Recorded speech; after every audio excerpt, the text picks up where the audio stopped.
Hello, everybody, and welcome to another episode of the Guitar Souls podcast. This is episode number 120. Yes, he's looking like a crazy person. I am one of your hosts, Mr. Levi Clay, and I am here with my good friend, Mr. Mike McLaughlin. How's it going, bud? Not too bad, mate. As you know, but no one else does, I've came straight from work. Yeah. We are up here, bright-eyed, bushy-tailed, at 9:20 in the morning because we're both very busy men. Very busy. Yeah. I'm not bad, thank you. How are you? It's a cliche at this point to say tired, isn't it? I was out last night at 1 o'clock picking Melissa up from a gig because gigging has started, which is nice. And that was the third gig in a row. We'd just driven back yesterday. I drove 4 hours to come home from a festival that we'd been at all weekend, where Melissa's band were headlining on the Saturday. She played another set on the Friday as well, didn't she? She played a set on the Friday as well. So solo gig on the Friday, headline the festival on the Saturday. A big old drive to Inverness, and then back here for Beautiful, another gig. wasn't it? Oh yeah, absolutely stunning. What way did you go? Um, Did you pass Eileen Donan Castle? Or did you go through the Cairngorms? yes, I drove past Loch Ness, Nice. which is Boring? Yes, huge. say boring. Huge. It is. It's not what fucking boring. It feels strange to think of it as a loch, because I think of lochs as like massive lakes, and I know it is. I know technically it is, but because it's so long, You could be deceived to thinking it leads out to the sea or whatever. yeah, that it's a river. Yeah, It's huge. Yeah, when my friend Kevin was over for America, he was saying that he was really dying to go to Loch Ness. I was like, I'm going to be honest with you, Kevin, we can go, but it's a long drive and it's really fucking boring, versus Loch Lomond, where you drive around it and it's beautiful and exciting and there's shit to do around about it. Yeah. Did you still go? No. we went to Loch Lomond though, and we went to the Drovers. Yeah. Which was fucking cool. Yeah. And So haggis, neeps and tatties, so we did. a classic, of course. I'd like to try this haggis, neeps and tatties. And then edit the podcast, do all that today, and then I've got to go into Glasgow tonight because again Melissa is on back at her residency at Riding Rooms, Glasgow's premier gay club, and that's going to be a fun one, an interesting one. I said I wanted to go and see how that vibe is. Considering it's now if I want to use the English's term, it's Freedom Day. Yeah. Now we are below level 0 in terms of measures in Scotland, so you no longer have to socially distance. There's no restrictions on how many people can socialise, but they are hoping that people still use masks. Now, in a nightclub, you can go on the dance floor without a mask. But if you want to go... Yes, but if you want to go to the bathroom, you have to wear a mask. Yeah. If you want to walk about from your table to the dance floor, you have to wear a mask. Yeah. Sounds like that makes a lot of fucking sense. Yeah.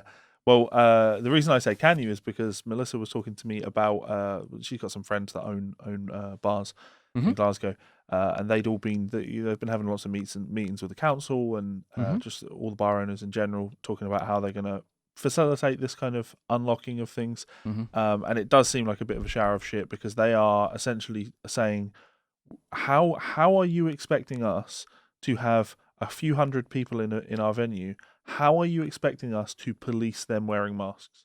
How do you expect us to make people wear masks when the rules are already so stupid? Yeah. And you're going to include alcohol into the situation? Yeah. I know, it's wild. Anyway, much better things about coming out of. Your book comes out tomorrow. Yes, it does. Hybrid Picking. Look at you. You're well, actually. So here's a sneaky little piece of information. You can actually go on Amazon and find it now. It is there. It is there if anyone wants it super early. But the official launch is tomorrow. We'll be announcing it tomorrow. So, yeah. So the people already bought it. It's being announced too. But the idea is like we make sure it goes up on Amazon and it's there. We make sure that it works properly and you can buy it. And then all the advertising and marketing begins on the same day, so I can hit that Amazon bestseller spot when loads of people go and buy it. But I'm not fussed about that stuff. If you guys want to feel special, a special Guitar Soul, with secret information, which I'm sharing to lots of people, for secret information that's now in the public domain, you can go and find it. And the Easter egg, if you like, with the book is if you take a look at that cover very closely, you'll notice that's Tom Quayle on the cover. That's Tom Quayle's playing the guitar on the cover there. I mean, that makes sense if you're talking about hybrid picking, doesn't it? Yeah. You wouldn't know because it's just a picking hand. But it is, Tom. But it's a wonderfully manicured, beautiful, hairless picking hand.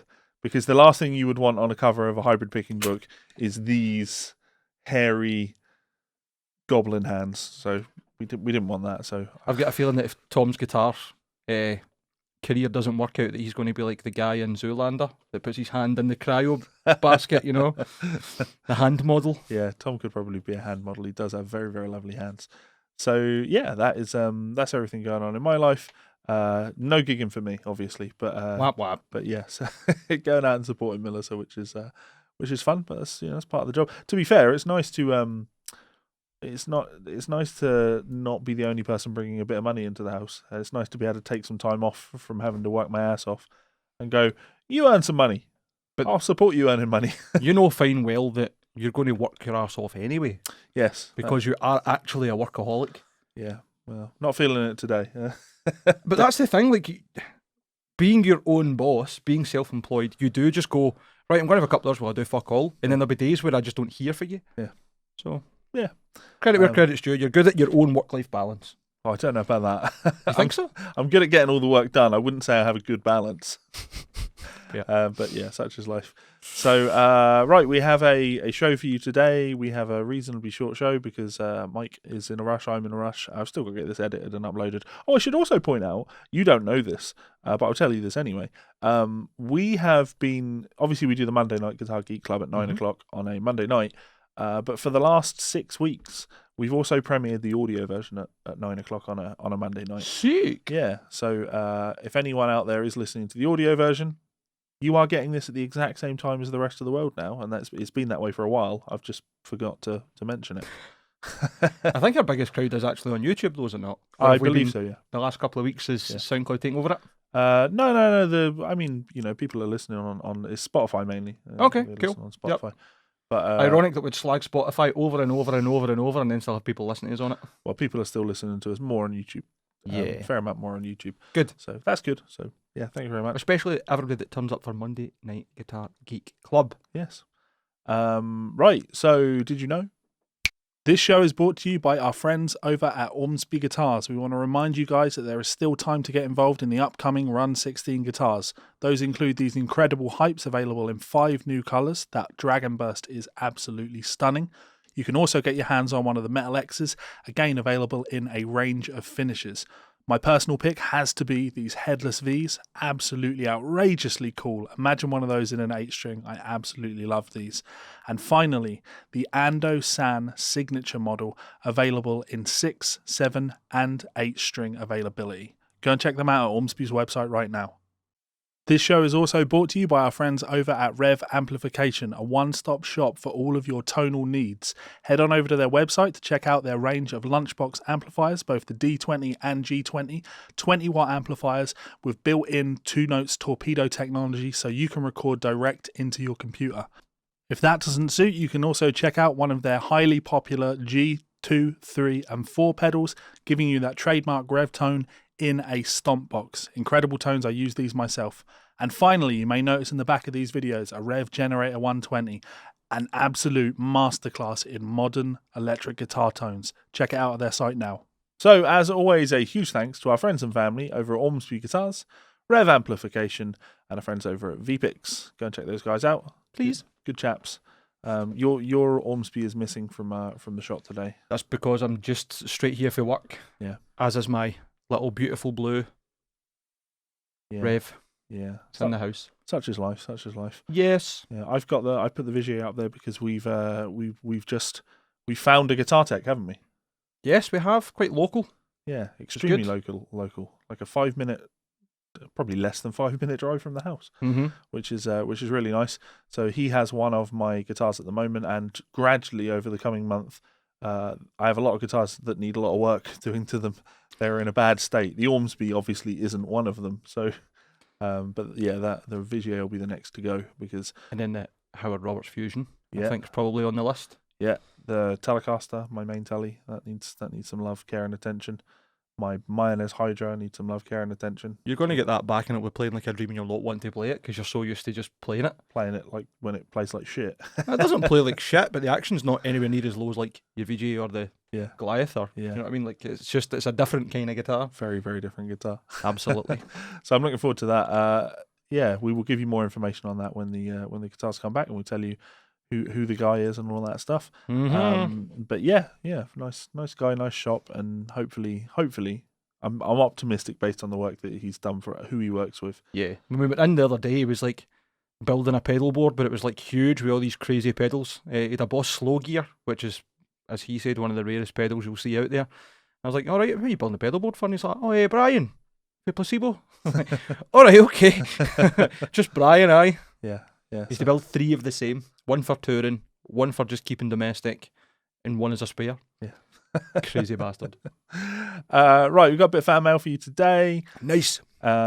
Just one piece, because nobody sends us fan mail anymore. We have no fans anymore. Well, we keep complaining, and then we keep getting fan mail for complaining. So we keep getting pity fan mail, which I'm fine with that. It gives us something to read out. So absolutely fine. So thanks very much, Sakari Kempis. Hey, Mike and Levi. So you had the audacity to say in a recent podcast episode you haven't got fan mail recently. I aim to fix that now. Thank you very much. That is greatly appreciated. I have to say, you two great gents have inspired me to play guitar more often. I wish I could inspire myself to play more often, Sakari. That led me to allow myself a treat in the form of a new guitar, a Fender EOB Stratocaster. Is that the Ed O'Brien model, I believe? So like a sustainer in it, or a humbucker? Yeah, it does have a sustainer in it. Yeah, cool. You can find it attached for video presentation purposes if you deem it to qualify for that. It's got a sustainer and a vibrato, something that I needed in order to justify another guitar. I've got 2 electric guitars and 1 acoustic for now. I know, it's a Fender, and they did Levi dirty with the Brent Mason telly, but there isn't really one Strat like this on the market, at least at this price point, so maybe I am forgiven. Of course you're forgiven, Sakari. Well, as I've been vocal about on the podcast just the last few weeks, I really, really want a Strat at the moment, so you are completely forgiven. The question would be, did you buy it new? Is that what you would hold against him? Yeah, I'd hold that against him. Because then he's actually putting money in Fender's pocket, whereas if he bought it second hand, well, good for you. You should just sell all the Fenders that you own then. Did I buy any of my Fenders new? No, you should just sell them anyway. No, I don't think I'll be doing that. No, I don't think I will. Yeah. On a mental health note, I am not doing badly at all. Moved to a new place, got myself a dedicated room for working guitar. I'm very happy right now and still inspired to play and maybe even to write some new music. Hope everyone is doing well in these times and hope this world gets better all round. And lastly, I have a question. Well, before we move on to the question, glad to hear you're doing well, Sakari. Share the love, my man.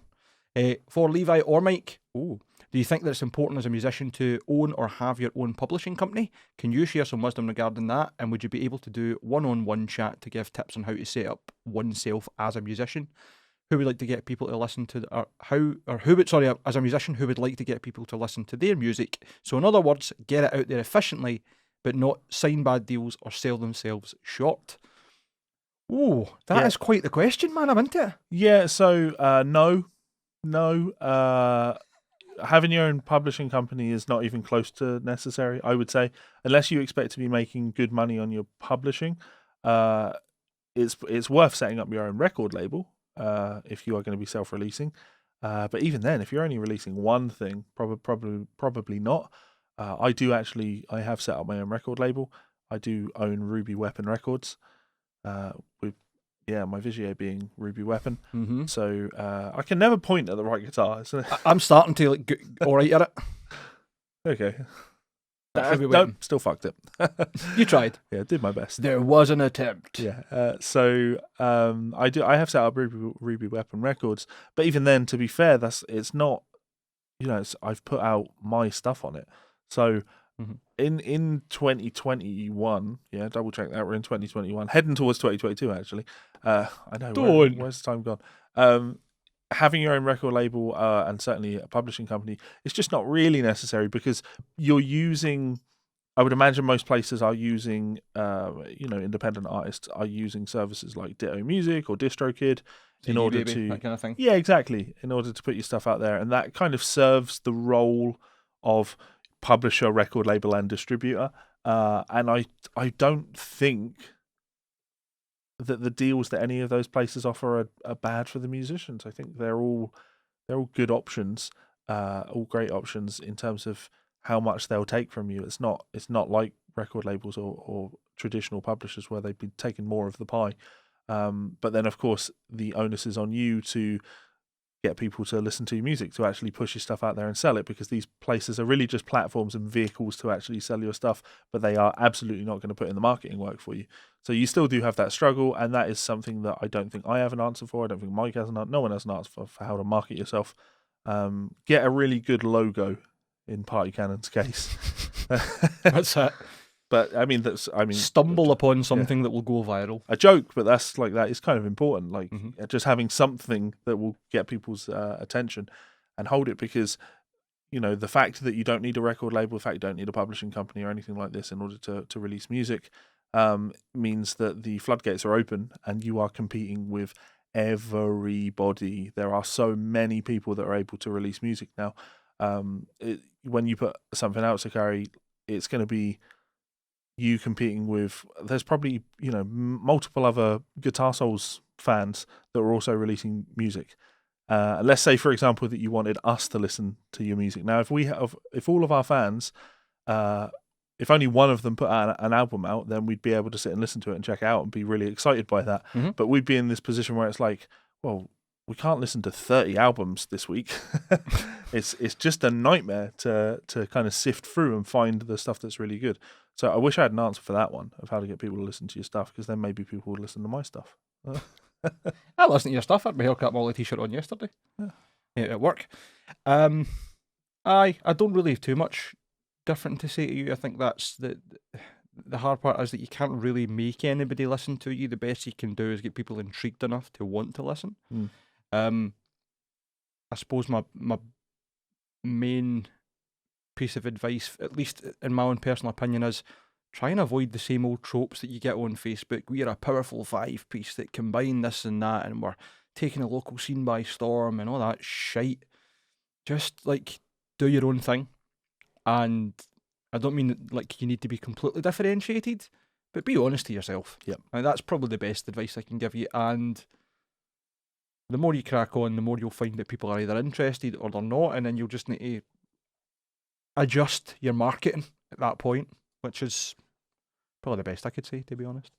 You can do a lot of self-promotion, though. Obviously, you've got a lot of social media. Facebook's kind of died off.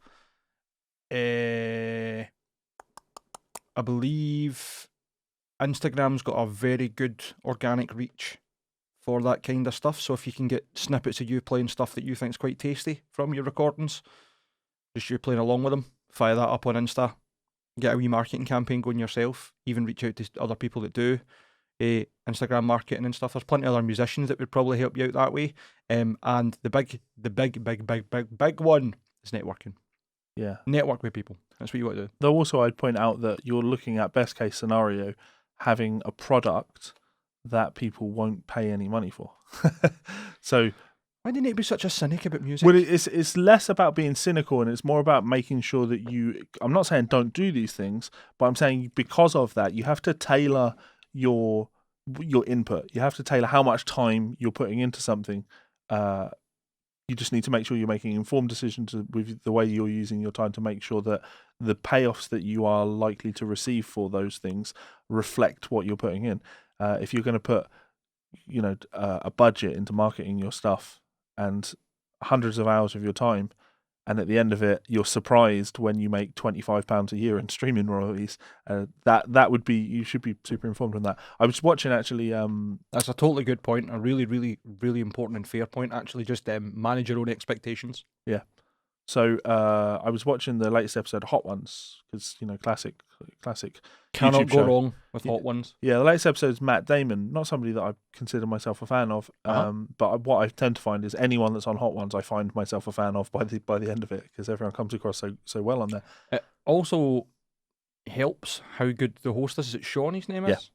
Yeah. His style is pretty good. Best interviewer I've ever seen. Considering he's usually eating ridiculous hot sauces and then just looking at other people like, what, and you can't handle it? Yeah, he puts in the best research, best questions, Great interview. I would say Nardwar is one above him. I don't know who that is. So The guy who researches crazy into people's backgrounds. You see some of the reactions of people. Like he brought out like Pharrell's first ever release on LP or whatever, and Pharrell's just sitting there totally gobsmacked, and he's asking him questions, and he just goes, I just have to say, this is the most impressive interview I've ever taken part in. Like, he's gobsmacked. There's another one with Snoop Dogg, where he brings out a version of Snoop Dogg's tape, and it's still in the cellophane, right? And it's for like the 90s. And Snoop's like, oh my God, he's got the video. And then Snoop's like, this was the first thing I ever put out with my own money.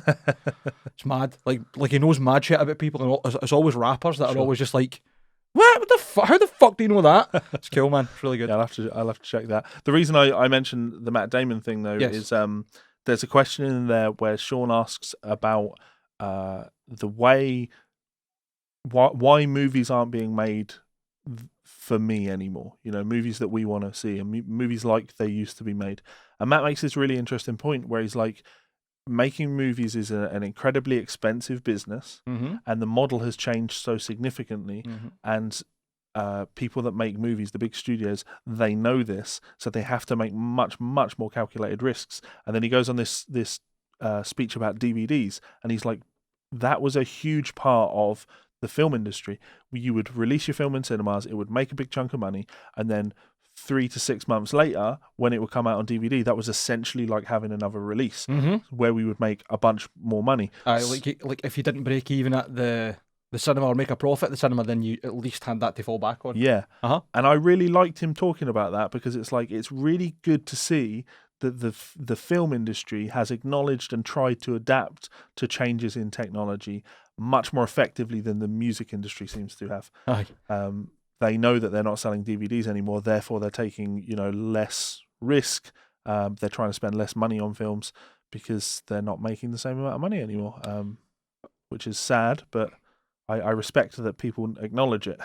So but there must be a lot more money going into stuff like Netflix and stuff as well. You can imagine what the budget they've got is for the amount of things they've released directly. Well, it is a lot of money And that goes Amazon into those Prime. things, but not what it used to be in Hollywood. Big Hollywood blockbusters, because they're trying to charge a subscription model, and you're limited to the amount that the individual consumer is going to pay per year. So yeah. Anyway, thank you very much for the question, Sakari. Let's move on with the show. We're going to start. I just remembered this. We were sent this by a couple of people. Have a wee chuckle at this. Good old Rob Chapman again. Low hanging fruit, man. I'll let you fill your boots. It is low hanging fruit. I just wanted to hammer 2 points out on this. So Rob posted on the 6th of August. Oh no, sorry, Sakari Kempis. He did send us a picture of his guitar. So he did. That's right. In a video, I think. Yeah. It was just a picture. So let's check out that picture of that guitar. Let me see. Oh, aye. So that'd be a little 59 in the bridge, I would think. Yeah. For a JB Junior, and then the sustainer on the neck. Yeah. It's really nice, man. I like it. Yeah. I would like one of the. I'd still like an Eric Johnson Strat. That'd make my life. I'm going to say complete, but obviously it wouldn't. You fucking liar. I don't need that at all. How many guitars do you need? Always one more. One more, yeah. Always one more. So Rob posted, please don't believe everything that you see on the internet. The truth is that most of the charity that myself and Chapman Guitars participate in goes under the radar because we're not doing it for promotion. We're not doing it for promotion. The following are just some of the great organizations or individuals who Chapman Guitars has donated to recently. If you'd also like to donate, I find the whole vomit inducing. I find the whole charity, not charity, it's self-vomiting inducing, but public display of charity. Yeah, you're trying two things here, Rob. You either donate generously to different charities and don't say anything about it, and that's the gimmick, or you donate to lots of charities and you like telling people about it. What you don't do is you say, well, charity is very important to me and I like to keep it to myself because I don't use it for promotion. So allow me to tell you all of the things that I promote. He then shared a picture of a YouTube comment where somebody said, did you ever donate those guitars to orphanages? Someone responds, I very much doubt it, too busy reveling in his truth. Rob responded on YouTube, yes, I did, we'll come back to that in a second, and continue to give guitars to schools, orphanages, and people in need. Most recently to Jason Becker, Join Our Boys, three children with terminal illness, Dan James, disabled, and over 10 guitars to the Musical Community Alliance. Thanks for watching and have a nice day. A few things that I'd say to that. Over 10. Just give a number. You've named a person that you gave a guitar to, a disabled person. Feels in a little bit poor form. Yeah. Maybe doesn't want that information. Doesn't want to be dragged into this your stupid self-promo. But it's dead easy just to say, yes, I did. And if you don't believe me, that's your problem. Yeah. Join our boys. 3 children with terminal illness. Probably got bigger problems than getting a shitty guitar. But I need to come back. I need to keep coming back to the same point, this orphanages point, because this is really, really important. I'm going to bring this up so people can see it. The use of government-run orphanages has been phased out in the United States, Canada, the United Kingdom, and in the European Union member states during the latter half of the 20th century. Continue to operate in many other regions internationally. He's maybe just using the wrong language then, because there are still homes for children who don't have families. They fall into the care system. Sure. He does keep hammering this orphanage thing, though, and I think the reason for that is it's an emotional term, isn't it? Okay, yep. You know? I want to give him the benefit of the doubt, even though I probably shouldn't. Just say underprivileged kids, because I feel that when people talk about orphanages, there's all these visions in your mind of what an orphanage is. It's a hard knock life. Exactly. For us. Of course, right. Aye, okay, fair enough. I'll just go back to what I said. I think if you're going to say, yes, I did, then that's all you need to say. Yeah. They have been donated. It's quite cynical that you don't believe that, but you do you. Yeah. Yeah, so... And if people say prove it, be like, no, that's not how charity works. Yeah. Yeah, or more importantly, just don't fucking engage. Just don't engage with people. If they ask the question, they're not owed an answer. It really is as simple as that. You know that Rob can't help but bite to anything. Yeah. To his own detriment, 99% of the time. Yeah. Which is a shame. Funny, I guess. Okay, let's start the show by talking about Guns N' Roses. Let's talk about the new Yes. Guns N' Roses single, Absurd.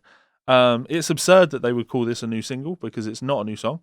It's a It is the re-recording of an old song one? Silkworms, which has been on the scene for 15 years, maybe. Was it unreleased? They played it live many times, and it's not a Slash song. It's not an Axl song. It's a Dizzy Reed song, as far as I'm aware. But it's my understanding of the tune. I think it's really shitty that this is getting any traction whatsoever, because when people talk about wanting new Guns N' Roses music, they're talking about something very specific that they want, which is Slash and Axl have reunited. They have mended their bridges, fixed everything. That's what they want to hear. They want to hear new music written by these two gentlemen. You need to wait till Gibson give them enough money. Yeah, good point.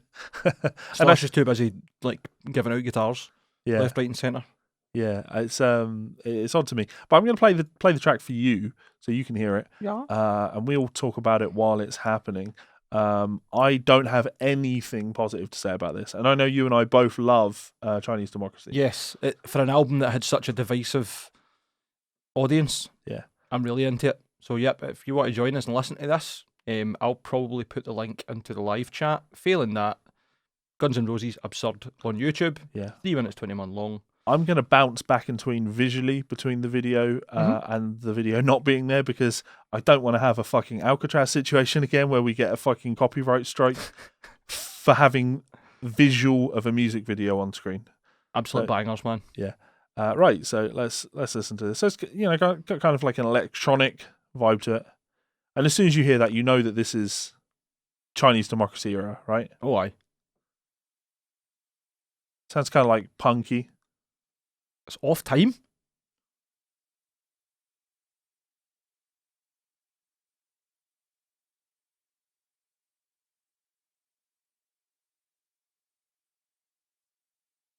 Like, come on.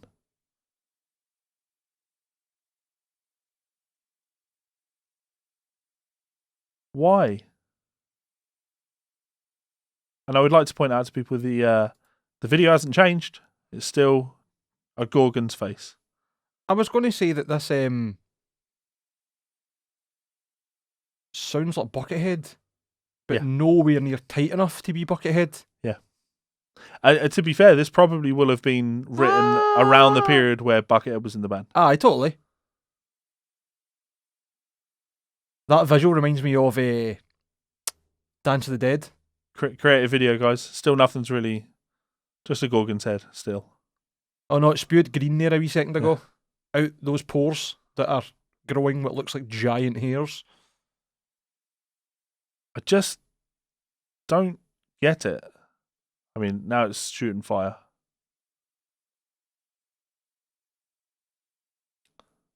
It just...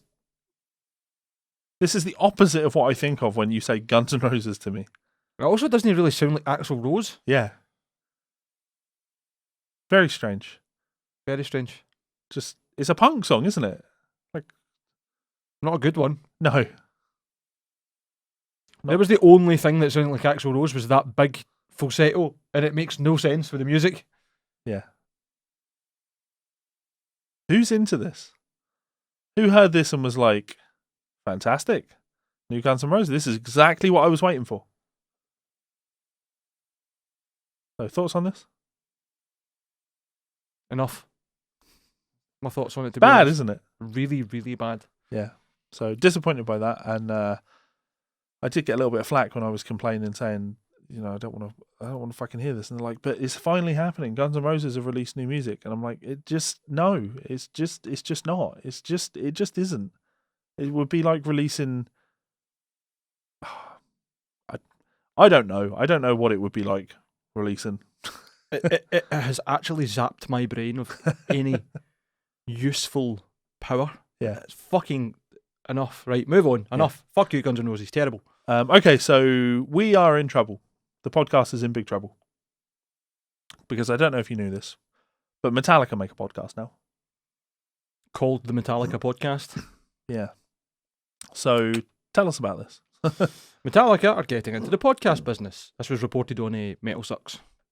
The band has announced the impending release of the Metallica podcast. The PRP says the first 8 episodes will all be devoted to the Black Album, which, you may have heard, is celebrating its 30th anniversary this year.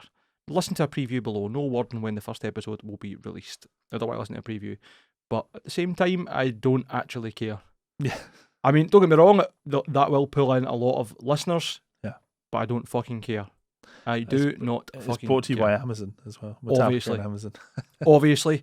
So that'll be Amazon trying to get back at the fact that Joe Rogan got the Spotify deal. Tell me I'm wrong. Who can we get to do a podcast that's going to make us lots of money? Yeah. Yeah, Yeah, who needs more money? James fucking Hetfield. No, Lars Ulrich. Yeah. Yes. Strange one. So 8 episodes. I just have to look at this and it's surely a Metallica fan sees that this is desperate pandering to you, because the first 8 episodes are all devoted to the Black Album. So the podcast is literally there to promote something that they're currently releasing. Will this podcast last more than 8 episodes? Well, probably. But will it be something you can consistently rely on? I'd be happy to eat my words on this, but I would imagine, 3 months from now, 5 months, a year from now, you won't have people going, can't wait to listen to the Metallica podcast this week. And if you do, it will be because nobody in Metallica is actually on it anymore. It will be, like Road Crew doing the show, talking about road stories and things like that. Very loosely tied to Metallica.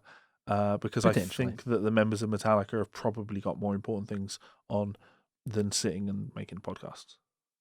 More than likely, aye. Yeah. More than likely. Not that there's anything wrong with sitting and making podcasts. Like, we love podcasting. Mm-hmm. But, yeah, I just think it's a very... it's not within the remit of things that the guys in Metallica, where they put their creative work, Fuck it, I'm going to break the fourth wall. Anybody that's in the chat, would you listen to the Metallica podcast? Or will you listen to the Metallica podcast? Yes or no? And why? I mean, I think I can confidently say it's going to be a no on that one. For us, aye. Yeah. Right. Westboro Back, did you see this? Yes. Speaking of consistent, I fucking love the Foo Fighters. I love them. Two bits. So... even with the controversy regarding, was it Nate? the bass Yes. player. Yeah, that was a long time ago, I believe. It was, I know. It's a bit of a stupid thing. I'm not going to hold it against them. Certainly not the band, because I love Dave Grohl. Sure. So Westboro County Church, 0. Foo Fighters, 1,000,001. Although it's 100,000,001, actually. Again, metal sucks, but I saw this on Facebook. Why do they keep calling Westboro County Church when it's Westboro Baptist Church? Probably because they'll get a... I said they've tagged Westboro Baptist. Strange. Anyway, the Westboro Baptist Church, the organisation known for love thy neighbour worthy slogans like God hates, I'm not saying it, God hates fags. and protesting the funerals of Ronnie James Dio and Jeff Hanneman, amongst other Christ-like activities, protested the Foo Fighters show which took place yesterday, August the 5th, not yesterday, at the Azura Amphitheatre in Bonner Springs, Kansas. In response, frontman Dave Grohl and company shared a special surprise with the Westboro protesters. You can watch the video below. And in true Foo Fighters fashion, turning up as the DGs.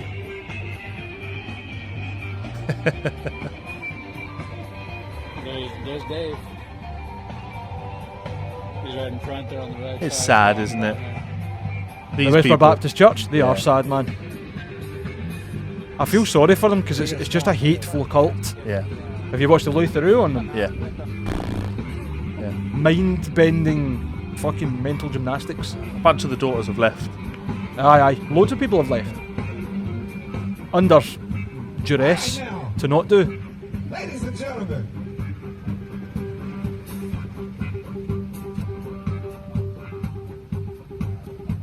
I got something to say. Because you know what? Preach, Dave. I love you. I do. Hallelujah! The way I look at it is I love everybody. Isn't that what you're supposed to do? Can't you just love everybody? Because I think it's about love. That's what I think. I think we're all about love. And you shouldn't be hating. You know what y'all should be doing? You should be dancing. 1, 2, you know what to do, go on. Ow! Come on, boys. You can dance with me. Come on now.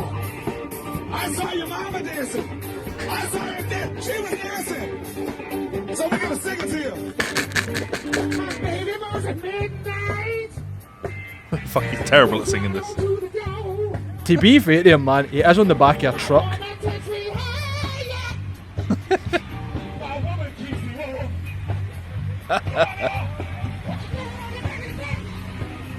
Yes, Dave and Co. Yes.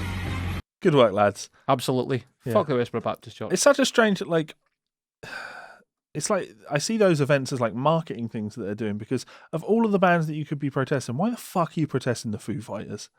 Really? They protest everything and anything they can because all they want to do is spread hate and vitriol.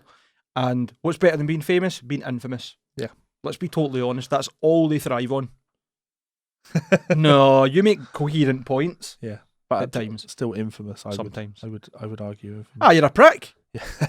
But you're not a hateful prick that's out there True. saying that you who live your life that's got nothing to do with me, brr, you'll die in eternal burning sin. Yeah. You know what I mean? That's my favourite guy in Glasgow. The hell when you die. See the Drank a coffee before 11 o'clock in the morning. Hell when you die. go to the toilet and wipe with your left hand. Hell when you die. Like, shut up, dick. Yeah. Right. Okay. Quick Joe Bonamassa one. 10 guitarists that blew my mind. I haven't looked at this. I just thought it would be. I want to see. If it's interesting or if it's nonsense. Yeah. I want. Oh, wait a minute. Joe Bonamassa returned to the fray this month with Notches, an anthemic new single. Oh, I wonder why he's talking about his 10 favourite guitarists. It always seems to be round about the same time they have something to market. Yeah. Joe, have you not got enough money to pay for an advertiser, son? Come on. I think it would be interesting to check this list just because I feel there are genuine lists and then there are pandery lists. Oh man, You know. I'm going to be honest, and I'm not slating them as an outlet completely, but Music Radar are probably the worst for frivolous lists, Yes. just for clicks. Yeah. One thing though, just before we go any further, can Sure. you bring this up on screen, Yeah, please? Yeah, sure. That's a Les Paul with a fucking Firebird Yeah, headstock, that's- and that is mint it. He had that as a signature. Oh, did he? for I a never while. seen that one. Goes to Um, show how much attention I pay to Joe Bonamassa. Fair. Not really your I mean, Gibson aren't your really my genre. genre at all. Yeah, just because like this could be like it would be so easy for him to just pat all these pals on the back and be like, oh, the first time I heard John Mayer,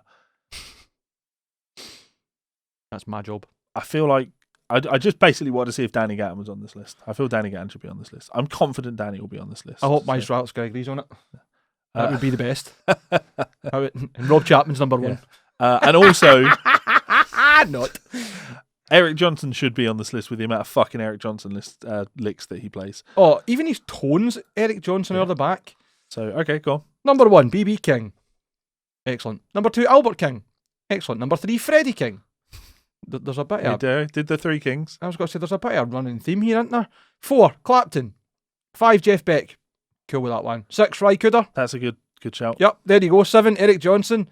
The Bay. Number 8, Rory Gallagher. Also the Bay. Number 9, Sonny Landreth. You like Sonny. And 6, Chris Whitley. I don't know Chrissy's stuff. So there's no Danny Gatton on there. This list is a pile of shit. Because but the reason I say that is because I absolutely know that Danny Gatton rocked Joe Bonamass's world. Mm-hmm. He's been vocal about it many times in the past. He studied with Danny as well. Lucky bastard. Yeah. Imagine getting to pick that brain. Yeah, he put out a fucking Danny Gatton tribute out. Maybe not his last album, maybe not the one before that, but he put out a Danny Gatton tribute record just recently, which was really cool. So yeah, there are some kind of names that like throwing a Sonny Landreth mention on there. Sonny Strat's beautiful. Yeah, a Ry Cooder mention is actually really cool too. So he's gone a little bit into the weeds, but throwing the Three Kings and Clapton, it's like so when I put out my Strat video where I was talking about the 5 best Strat players, I expected to get so much blowback for not putting Jimi Hendrix on that list and all of the names that you expect to hear, but I got nothing but fucking praise from people for that. Good. They're like, thank you so much for making a video where it's not just more fucking blowing Hendrix, because we know Hendrix was a great Strat player, but let's talk about some of the other people. Mm-hmm. I almost feel like the world are waking up, which is nice. Society has moved past the point for Hendrix. The Neil That's Schon, not very fair. Don't Stop Believing Les Paul, 1977 Les Paul Deluxe, the one that we talked about all the auctions. That one sold for $250,000. Jesus, and the Believin' LP was the only second highest bid. His 59 Les Paul Standard went for $350,000. You remember how many guitars he had on that site? Yeah. How much do you think he's made all in? Yeah, we were going to keep an eye on that, and I would like to think that they've maybe done that work for us. Everything that's sold has went for 6 figures. What the fuck? Yeah. Everything. He made a lot of money. His acoustic guitar went for $37,000. So Oh, sorry, right. that He one- didn't quite get 6 figures for everything. that was a cheap one. Yeah, that's it. Somebody got a bargain. Fucking hell. Yeah. I I'll thought have it a was wee worth look. a throwback mention just because we had talked about it. On Well, there's the guitar auction link, I think, if you want to have a look at that. 112 guitars, man. Fuck me. yeah, no, it just links back to the story. I Even think then, when That we go one's to got the link in it, though. when we go to the auction page, you have to do the sign in order to even see how much they sold. It individual item sold for, and it doesn't give you everything, Ah, well. which is these are cool. Have you seen these when Neil was playing Sean guitars? I have seen these. I've never seen one in the wild. I've only ever really seen photos. And Yeah, it's definitely a guitar. I had a friend who used to own one. Oh well, I'm sure he still owns it. What were they like? Just guitars. I mean, to be fair, we're talking more than 15 years ago. So Were they Jackson built? I mean, they certainly look that way, don't they? Oh, 100%. I'm not sure. I certainly don't remember it playing like shit. I can tell you that. But yeah, it's 15 years ago, and I wasn't really paying all that much attention because I couldn't have cared less about Neil Schon at the time. So I don't think I could care any less about Neil Schon at the time. And for our American viewers, you notice I said couldn't care less, not I could care less. Because if you could care less, then you care enough. Yes, it means that you care in some way, shape, or form. Yes. You just have to watch David Mitchell's video on that Yeah. to hear how quickly and eloquently he will rip you a new one Yes, for that nonsense. I couldn't care less. Speaking of actually care, Jason Becker says he was shocked that not one national TV show wanted to cover his new album. Wonders why only guitar publications know about the record. This is so unbelievably clickbaity, and I'm saying that without having read the article. You know what I mean? no doubt, man. That title is presented as though Jason is complaining about it, the way that things are, and I'm sure that he's just made a joke. That's Jason on the back, innit? Yeah. The joke that's been taken out is, am I being too Kanye? He said with a laugh. Brilliant. During a conversation with Grammy, the ALS striking guitar master Jason Becker discussed his music, his battle with the disease, the communication system he uses that was delivered by his father, and more, or devised by his father, sorry. When the interview said you had a very notable successes in the 80s with your band Cacophony and the work you did on A Little Ain't Enough with David Lee Roth before getting your ALS diagnosis. I thought he got his diagnosis before he got the David Lee Roth gig, so... No, it was while they were recording the album. Was it? Yeah. How has your experience in the music industry changed since becoming an artist with accessibility needs, was the question. Yeah. And Jason said, well, I'm lucky because the guitar community is the best and so many great guitarists have come forward for me and acted as my paintbrushes, as Steve Vai has said. Mostly, when I have asked for help with playing guitar solos, they're happy to contribute, and I am so grateful for their love and support. As you say, I was somewhat established, so they know I am serious, and they like what they hear, and most musicians are kind and giving, and really seem to want to help and contribute to getting my music out there. It's overwhelming. So other than having to be totally patient, because I cannot go at the speed I would like to as far as producing and mixing, not to mention composing... Or even just communicating. And that's it. It's pretty much the same. Don't get me wrong, composing with eye movements, one note at a time, then doing all the intricate details and additions takes years of hard work and major patience. I'm not sure anyone has done it. Anyone else, probably. Yeah. As far as the music industry changing, I only wish there was more exposure to my music. I feel like I write music for everyone, not just guitar players. It's weird. I haven't been a shredder since I was a teenager, but that is what people still call me. I write classical, pop, rock, funk, R&B, and all kinds of music. I wonder why only guitar publications knew about my album. I generally think the Grammys do a great job trying to get many styles of music out there, but money speaks very loudly. I was really shocked that not one national TV show wanted to tell my story of creating this amazing album, if I do say so myself. Am I being too Kanye? Haha. You're right, clickbait as fuck. Yeah. Taking what you said pretty much in a totally different style and tone. Yeah. That's a bit of a shame that Jason's stuff isn't more widely accepted, but... Yeah, because it feels like he's kind of being thankful to the guitar publications for still talking about it, because obviously you would be, but also at the same time, if you don't think of yourself as a shredder, well, the one place that perpetuates that idea is guitar magazines. Aye, absolutely. Because they're always going to talk about, I mean, even before that question came up, they were talking about Cacophony. Yeah. And David Lee Roth. Yeah, I like that they also described Cacophony as being a notable success. Cacophony were not a successful band by any stretch of the imagination. Maybe not at the time, Yeah. but the fact that people are still listening to them. The definition of underground. Aye, fair. What Jason should do is next time he works with a guitar magazine, and they inevitably, like Guitar World, they inevitably run a story, and they go, okay, we're going to put a transcription of Perpetual Burn in the magazine. Say no to that. Say that you won't do an interview with them. You won't be featured in any way, shape, or form unless they include a transcription of something new that you've put out. You know what I mean? Like, do that. If you want more people to check out your music, do that. That would work. But these places perpetuate this idea that Jason Becker, that your only worth as a musician was when you were a shredder, and your only worth as a person now is as an inspiration for the hardships that you're going through. But I think he's absolutely right. In the sense that he obviously writes a lot of music that isn't those things, and no one cares about those details. It's always just, oh, look at the hardship, that's inspiring, and he used to be such a great shredder. Aye, that's fair, man. Yeah. It's more of a pity than a admiration, Yeah. isn't it? But of course, things are turning around for him now because Rob Chapman donated a guitar to him. So. You cynical bastard.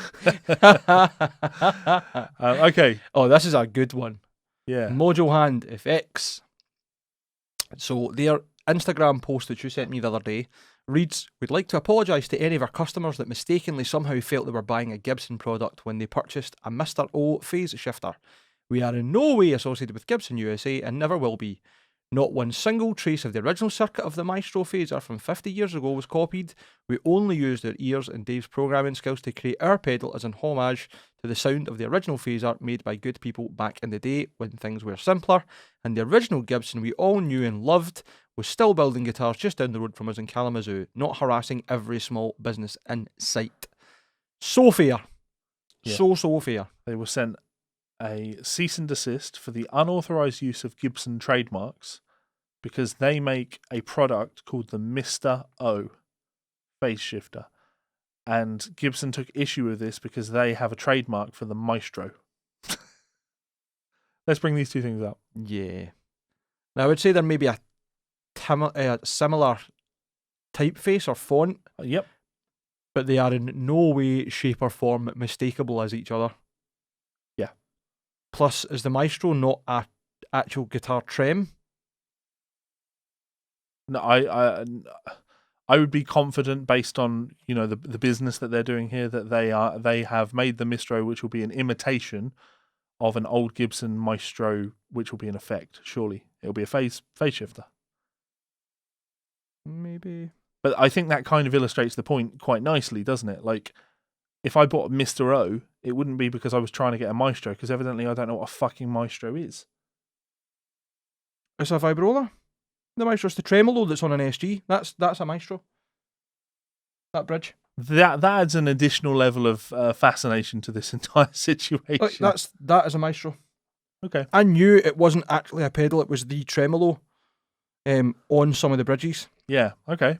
I mean, as soon as you say that, like, yes. If I saw that, I would call that Maestro bridge. I'd assumed that maybe they had a pedal as well, or some sort of phase shifting thing. But just based on the way that Mojo had written their press release or whatever you want to call it here, where they're talking about we just used our ears in order to create the thing. Like it felt like they were saying we didn't just copy the Maestro, we did it all on our own. The Mr. O is not related to the Maestro in any way, shape, or form. I guess if you say Mr. O fast enough as many times as as I did there, maybe it will start to sound like Maestro, or maybe the Maestro is actually pronounced Mr. O. I'm not finding anything that isn't just about the Maestro trem. Yeah. Unless this weird ass fucking what looks like a sequencer that I've just found on Reverb. Yep. A Maestro rhythm and sound G2. So, reading Gibson's cease and desist, Gibson owns the exclusive trademark rights for Maestro for use with musical instruments, pedals, and related goods. In addition to Gibson's Maestro mark, Gibson owns the trademark design rights to the stylized design and font. It's not the same font. It's definitely not the same font. You couldn't even try and convince me that is the same font. No, it's similar. If you look at the E here versus the E here, they're clearly different E's. They're different typefaces completely. And more importantly, this is all joined up. Yep. So they look similar, but they are not confusing. Yep. So very, very, very. I'm not going to say disappointing. Well, it is disappointing. Unsurprising would probably be the best way of putting it. Aye. Exactly what we expect from the good, wholesome people over at Gibson Guitars. I've said it many times and I'll continue to say it. Don't support Gibson. They're a bunch of fucking assholes. So what it seems to be is that, for what I can read here, the problem isn't the product similar. The problem is that it has a similar logo and almost similar name. Well, it does fall in with the idea of, and we talk. The example I always give is All Saints. Aye, okay. If they own a product, like I'm sure that we could probably release a drink, a beverage called the Les Paul. You could probably get away with releasing a beverage called the Les Paul, because I imagine that Gibson's trademark on the Les Paul would be for musical instruments and pedals and anything that they were likely to use it for, so clothing or things like that. Whereas a bottle of juice, a bottle of ginger, probably not. I'm just scratching like crazy because of the midges all weekend. Oh man, I feel sorry for you. Like, for anyone who hasn't been in the wild in Scotland, either when it's warm or when it's cold, just out in the wilderness, but especially around about the summertime. I mean, some countries have got alligators or fucking other, like, violent fucking snakes or fucking, I don't know, scorpions, but midges are the worst. Midges actually are the worst because it's like being harassed by a million violent flies. Yeah. They don't hurt, but they itch you like fuck and will not leave you alone. Yeah. Swathes and swarms of harassing, small, shitty, annoying cunts that bite at you and leave little welts all over your fucking skin. Which make you itch like Though fuck. saying that, you can talk about alligators and you can talk about scorpions and all these things that people would consider terrifying if you were going for a walk and like an alligator jumped out of a bush. Huzzah! Yeah, It's You- me, the evil alligator. you would be terrified. But have you ever known the fear of walking through a field in Scotland and a wild haggis jumping out of a bush? I shit myself all the time, man. Yeah. Wild Only really happens on hills, though. Yes, terrifying creatures. The haggis. Never get in a fight with a haggis. See, to be fair, man, most people don't talk about them because you don't really walk away from an encounter with a haggis. They're so violent. Yeah. So stories never get perpetuated. So The Scottish chupacabra. Anyway, Yeah. enough nonsense. Fuck you, Gibson. yeah, Go fuck on 'em. yourselves, Mojo Hand. Fuck 'em. Which was exactly what I said to them. I was like, fight this one, guys. Absolutely fight this one. You are champions. I admire the kind of blasé attitude of getting a legal letter and talking about it. Not just talking about it, but they literally posted the image of the letter, which is quite a ballsy move. So, okay, you shared this one in our group. There's a worldwide panic on the availability of vacuum tubes. Electro-Harmonix Mike Matthews on the murky future of valve amps.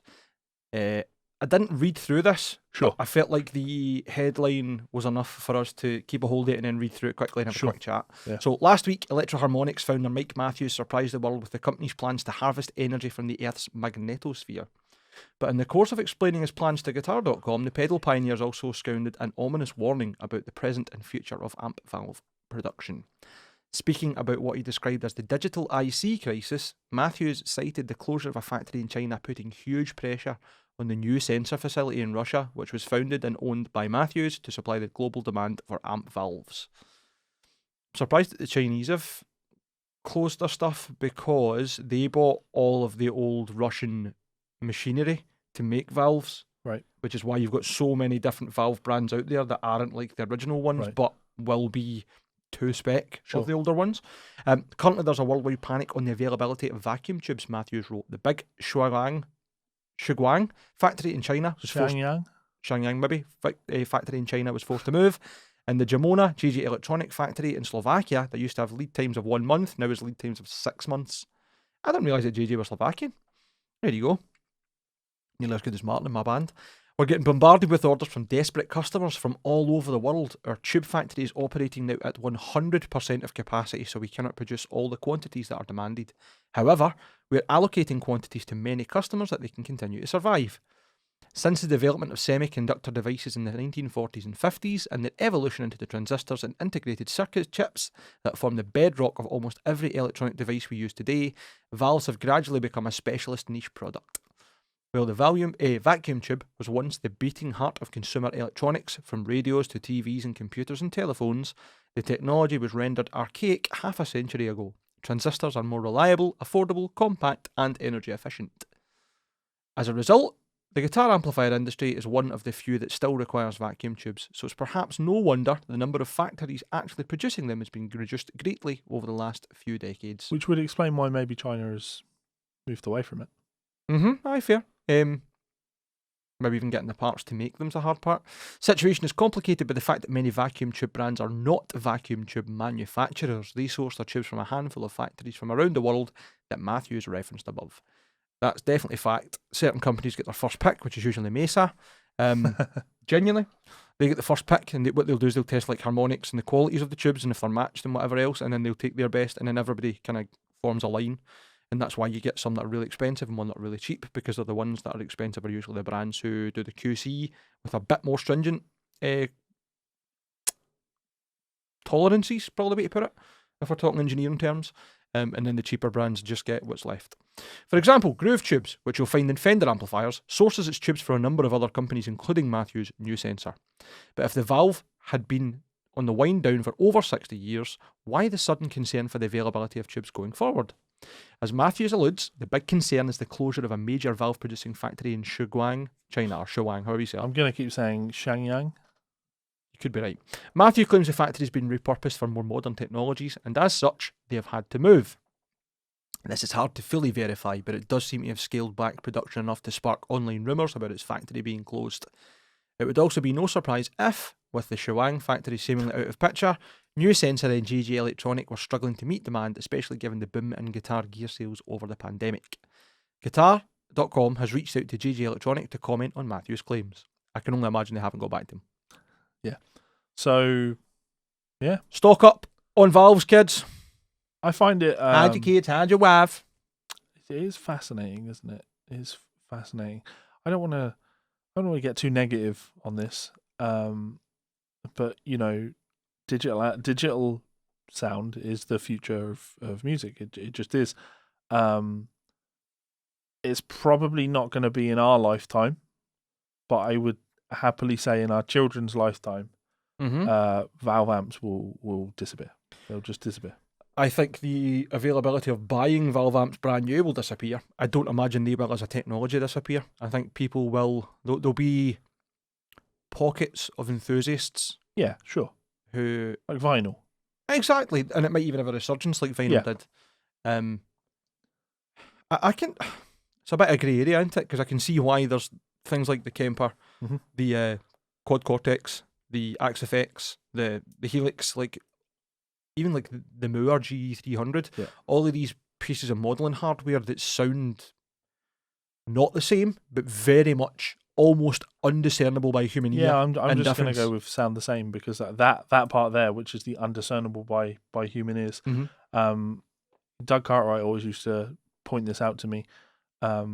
A/B tests are worthless, useless. A/B testing a guitar amp, a digital amp versus a real guitar amp. A/B testing them is not worthless, but pointless because you don't hear an amp in an isolated context like that. You hear it in a mix. Yep.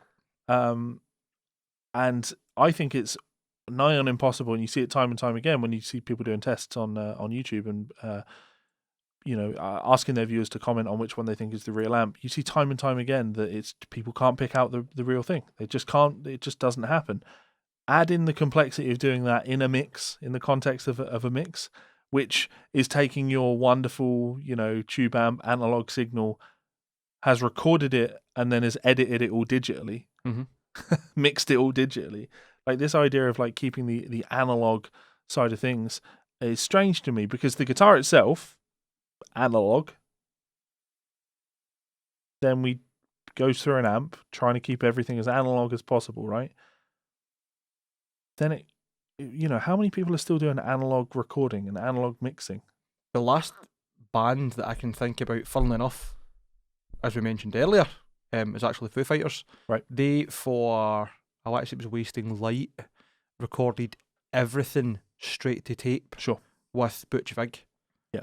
And that was a big deal because nobody does that anymore. Yeah. Nobody has the equipment, the facilities to do that anymore, the Yeah. time, the budget, Yeah. the effort, the Yeah. resources, the know-how, Yeah. the engineers. I just feel like if you're in a band and you're going into the studio and you've got the option to record your guitars with some sort of digital equivalent to a valve amp, and you're like, no, that stuff's all rubbish.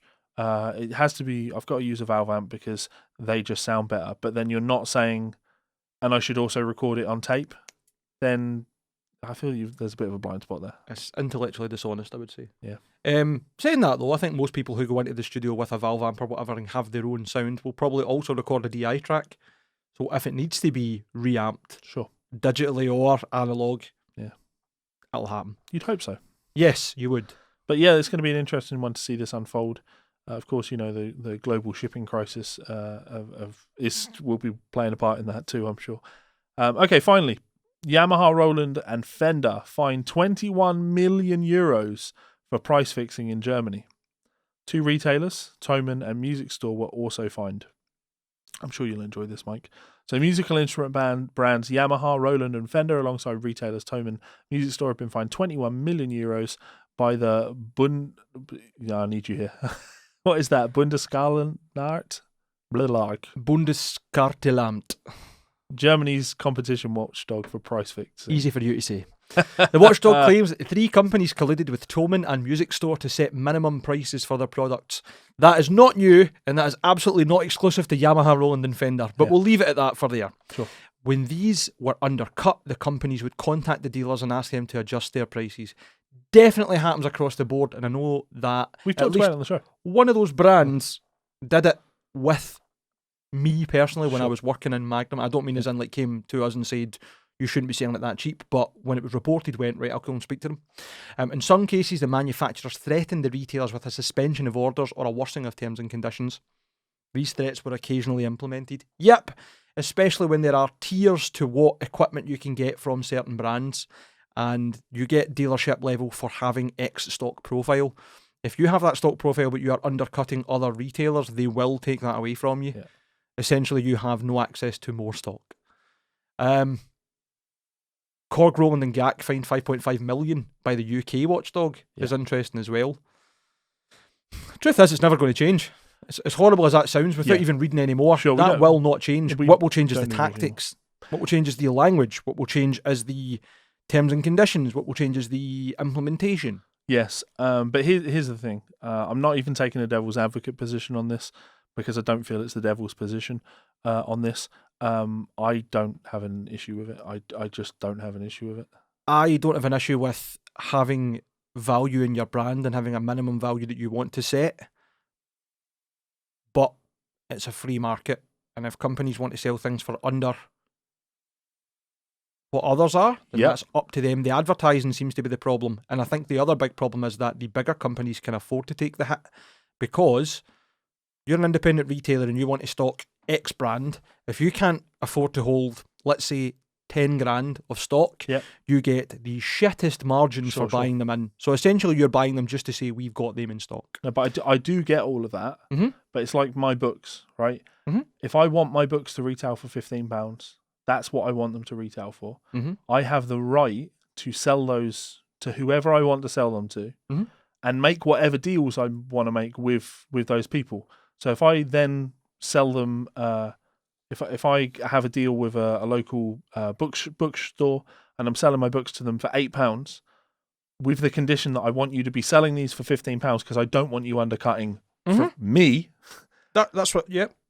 for them to then say, well, I've got the right to sell it for whatever I want. I can sell it for whatever I want. Mhm. You don't. That wasn't our agreement. And I find it worrying that that government watchdogs can go, you're not allowed to make deals like that. It terrifies me. Like, I don't understand it. Maybe I'm missing something here. I think you're missing That's the free market side of things. what you're missing is it's not the selling it at that price, it is the advertising that they go after.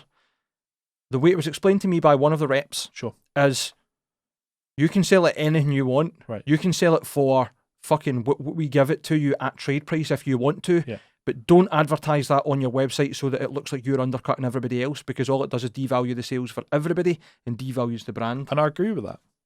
Like, again, back to my books. Like, if I was selling them at £8 and then a shop was advertising that they'll sell them to you for £9, I would immediately say, you are not selling my books anymore. You're not doing it because you are devaluing the concept of what this book is worth, because I want to sell them for £15. If you're selling them for £9, then suddenly anyone that sees that you're selling them for £9 is going to look at everywhere else that's selling them for £15 and say they are not worth that. You can afford to sell them for £9. I think the alternative is going to be that these companies will just pull the plug with retailers who are not following those demands. Yeah. Rather than being like, well, you're not going to get as good a margin or X or Sure. Y. They're just going to go, right, cool, we're not doing business with you then. Sure. The only reason I would take the opposite position on this and defend the watchdogs is if there was some sort of monopoly in place. Fender were the only company selling guitars, but Fender aren't the only company selling guitars. They're So- also one of the two biggest brands, though. Sure, but there are alternatives. You can have an alternative guitar. You could, and to be fair, you can have an imitation Strat. You can have an imitation Strat. So anything like that, though, what do you guys think in the comments? Like, I'm not going to sit and argue with Mike about it, because We're not even really arguing. yeah, We're kind of on the same point here, maybe at different severities. yeah, But it was shit being a small store and having to deal with that, because it just meant that we were getting fucked left, right, and centre. sure. I do agree that it's bad for stores. I totally agree with that. Mm-hmm. But I don't necessarily think that it's bad for consumers. I don't think it's unfair on consumers. To make it fairer on consumers would be to make it more unfair on the on the manufacturer, the people that's making the product and then selling the fucking product. I think people should have the right to sell their products for whatever they want, minimum or maximum price. Yes. Anyway, so I'll end with that. Did you know this show is brought to you by our friends over at Ormsby Guitars? We want to remind you guys that there is still time to get involved in the upcoming Run 16 guitars. Those include these incredible Hypes available in 5 new colours. That Dragon Burst is absolutely stunning. You can also get your hands on one of the Metal X's, again available in a range of finishes. My personal pick has to be these Headless V's, absolutely outrageously cool. Imagine one of those in an 8-string, I absolutely love these. And finally, the Ando San signature model, available in 6, 7 and 8-string availability. Go and check them out at Ormsby's website right now. This show is also brought to you by our friends over at Rev Amplification, a one-stop shop for all of your tonal needs. Head on over to their website to check out their range of lunchbox amplifiers, both the D20 and G20, 20-watt amplifiers with built-in 2-notes torpedo technology so you can record direct into your computer. If that doesn't suit, you can also check out one of their highly popular G2, 3 and 4 pedals, giving you that trademark Rev tone in a stomp box. Incredible tones, I use these myself. And finally, you may notice in the back of these videos a Rev Generator 120, an absolute masterclass in modern electric guitar tones. Check it out at their site now. So as always, a huge thanks to our friends and family over at Ormsby Guitars, Rev Amplification, and our friends over at VPix. You guys are absolutely awesome. We love you very much. We will be putting a new bonus episode up this week for our supporters over on Buy Me a Coffee. We're late on it because we've been damn busy. We are going to be listening to Metallica's Master of Puppets, which I've not heard in a decade, I would imagine. And we are going to be talking about it, influences on it. It is going to be a lot of fun, and we would love it if you guys could tune in and check that out. Join us. So head on over to Buy Me a Coffee. Go on over to Teespring, grab one of our t-shirts. Go and support our lovely sponsors. Pseudo Album Club. Yeah. Yeah. Well, I would actually argue even better than Album Club because we'll be able to go into a lot more fucking detail on it. And people can join us. Yeah. Yeah, totally. So, totally. So I'm looking forward to that. Anything you want to add, Mike? Thanks very much to everyone for tuning in. As usual, thanks very much. Send us some fan mail. gsoulsfanmail@gmail.com. Catch us and buy me a coffee if you want to support us. We have got some supporters. Speaking of the bonus episode, you'll get access to those. Yeah. We've been looked after so far. Thank you very much. You don't have to subscribe. You also don't have to donate, but if you want to, you can give us a one-off. Yeah. Teespring link is down below as well. If you want to buy a t-shirt and support us. Had a couple of pictures recently. Big Craig sent me one. I'm not a lawyer. I'm just a guitar soul. Yeah. Beautiful. And for any of you who are attending Bloodstock this weekend, I'll be there the Saturday. You want to come and see Party Cannon, come and see us. You want to come and say hello, come and say hello. I should be about pretty much all day. And we'll still have a show next week. Yes, we will. Yes, we fucking will. Right, Mike, until next time. Bye, fuckers.